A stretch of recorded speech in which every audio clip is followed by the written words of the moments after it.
Hello everyone and welcome back to a short reviews video for July 2020. If you're not familiar with the series, it's about those albums that I didn't really have that many things to talk about, and so I decided to just put them all in this one video. It's about albums that I enjoy, others that I don't, but you might find something that it's more to your liking, and so I'm just at least going to talk about them and recommend some of them. With that being said, let's just jump straight into the video. At first we have this brand new very short release of Namdi, who has made quite a few material over the years so far. Compared to his new commercial album, this is a more straightforward direction on just math rock music, having also a bit of a cartoony feel to it, and in general there is some nice production and some nice ideas, but overall it's not an album that it's really all that intriguing to its ideas. Some of the instrumentals are quite chaotic,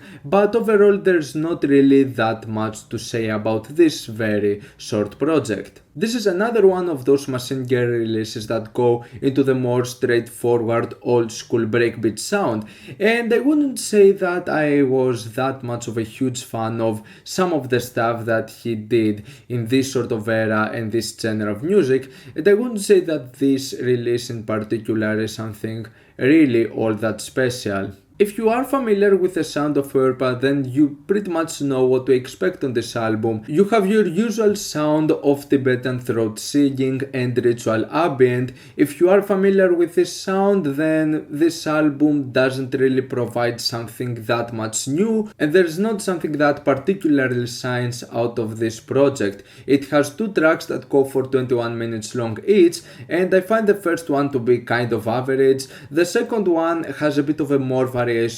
It's a bit better to its sound, it's a bit more memorable, but other than that I think that Phurpa have done better and more cohesive releases in the past. I was actually quite excited to listen to a brand new JK Flesh release, but the overall result of this album was pretty disappointing. For standards of industrial techno music, this was so basic and so run of the mill. I found most of the album to go into such a one-dimensional route, and overall the whole thing was just really forgettable, and yeah, throughout this whole thing there wasn't something particular that managed to really grab my attention. I admire the fact that this short release over here decides to go in a bit of a different direction. This is a far more soothing and melodic approach on the industrial sound that Linekraft has done over the years, but I don't find the overall execution of this thing to be really that interesting. Instead, I find the mixing and the production on this thing with this lo-fi approach to not fit at all,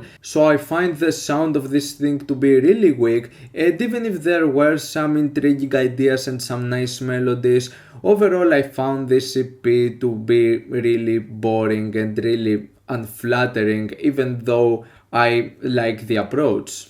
Alessandro Cortini's new short album is just another sort of basic and standard route of progressive electronic music.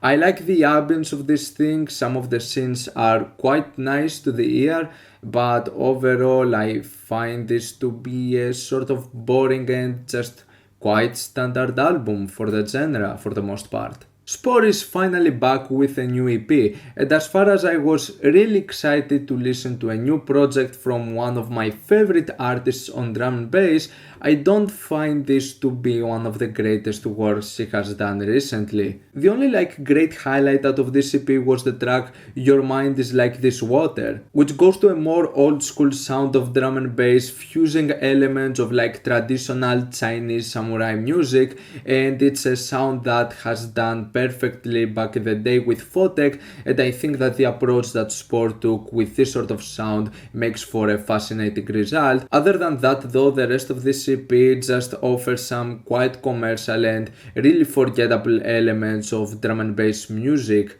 Protomartyr is one of those highly praised recent bands that so far I haven't been able to get through any of their albums, and in my opinion Ultimate success today is not that much of an exception. I still find some of the elements of the sound and the instrumentation to not be all that flattering, but the biggest issue I always had with the Protomartyr projects were the delivery of the vocals. When it comes to some ideas though, I would say that this is possibly the best thing they've done so far. Especially at the beginning, I find some of the ideas and some of the sounds to be really good and really captivating. For me though, even if the album picked up at the beginning, I think that when it comes to the final 3 songs, it just went downhill with some smoother tracks that didn't really feel that great as final conclusions. This is a split from 2 of the greats in the harsh noise wall scene, and if you like harsh noise wall, I think this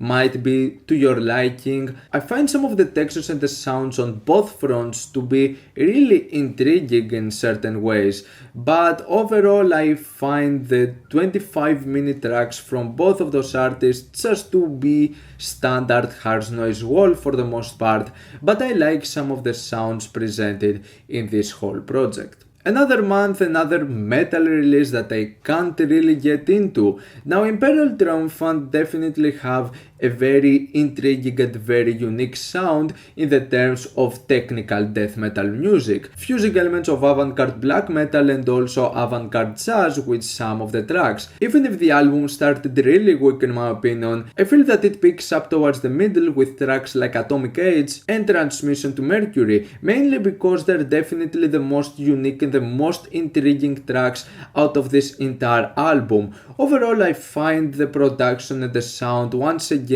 to be really clean, but once again the issue I have with this album, like with Vile Luxury, is that it doesn't have that much of a punch, that much of an energy to it. Even if the performances are stellar, the whole production and the sound feels quite lackluster. But other than that, I find this to be a quite okay album that I do recommend for fans of some more technical stuff. I thought that maybe we're going to see some better releases with City Morgue, but this very short new EP is definitely not the case. This is such a boring and so uninteresting 18-minute EP with so many very short tracks that feel unfinished, and there are also some occasions where the deliveries feel kind of sloppy. Yeah, this thing felt rushed, wasn't a fan of the instrumentals, the production, the delivery, and overall really short tracks with weak structure to them. So that's all for this month's short reviews video for July 2020. What's your opinion on any of those albums? Like them, dislike them, why, and what do you want me to review next time? Let me know down in the comments. Leave a like if you enjoyed the video, subscribe for more content like this. Thank you for watching, and I'll see you all in the next video. Goodbye.